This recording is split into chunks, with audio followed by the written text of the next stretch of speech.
lloré al recordar. Muy buenas noches, amigos bellas del folclore. Les saluda Stephanie Estrada, tu dulce durazna. Y estas son las 5 cosas que no sabías de Stephanie Estrada. Al volverte a ver, me dio una gran nostalgia.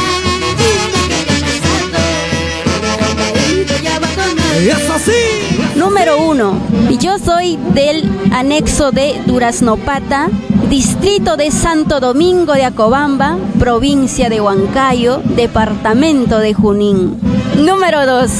La fecha de mi cumpleaños es el 23 de enero del 99.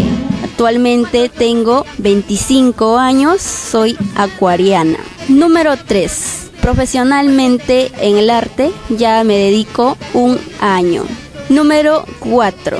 Inicié gracias a un concurso que realizó la cantautora Mariflor Gómez. Número 5. Soy la única de toda mi familia que se dedica al canto, aparte de mi papá que toca su violín. Bueno, amigos, bellas del folclore, estas fueron las 5 cosas que no sabías de Stephanie Estrada.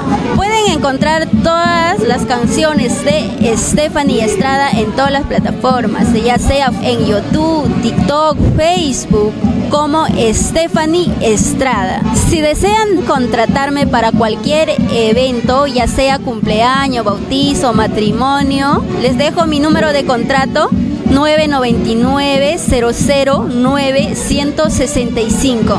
Muchas gracias, amigos bellas del folclore. Stephanie Estrada. No quisiera que tú sufras, a pesar que fuiste malo.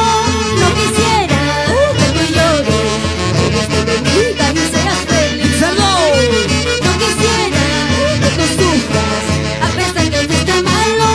No quisiera que tú llores, que estés de mí y seas feliz. ¡Échale! Para mis padres, Lina Campos Muñoz, Teófilo Estrada.